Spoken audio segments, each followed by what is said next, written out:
Chamanlle xerro trampa e hai que saber beber por ela sin mollarse. Xa vedes que ten todo boratiños ao alrededor, ten 3 pitorros e só funciona un pitorro e hai que saber cuál. Digo-vos o truco. Sí. O truco está en que a auga sube pola asa, que a asa va hueca. Comunícase co borde e o pitorro que funciona o do centro. Os demás están para despistar. E entonces tedes que beber polo pitorro do centro, absorber como se fora unha palliña. E bebedes perfectamente. Estas son as potas donde cociñaba. As potas, ¿eh? Salva, non estás escuchando nada.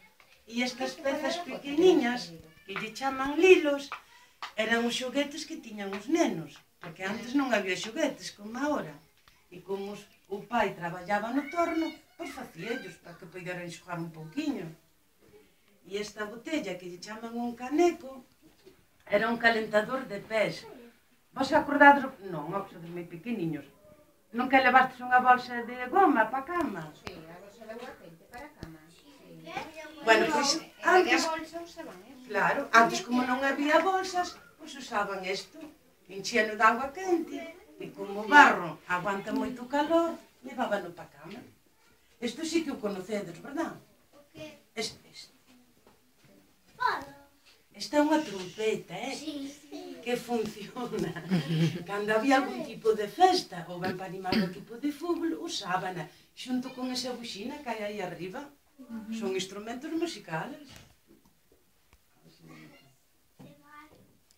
E vedes a hucha que vos comentaba que se pode facer no torno, é esta.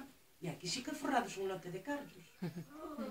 Pasa que eso non é difícil para facernos, verdad? Non, isto teria que facer o alfareiro. Cando vamos a ver no barro? Vamos ao... Hai que ter paciencia. Bueno, esta xa é un pouco máis moderna, chamanlle unha costelera. En cada bola levaba un licor. E ao vacialo mezclábase. A costeleira esa, que ten 3 bolas. Mirade, cando salgamos, ir estando recorrido así,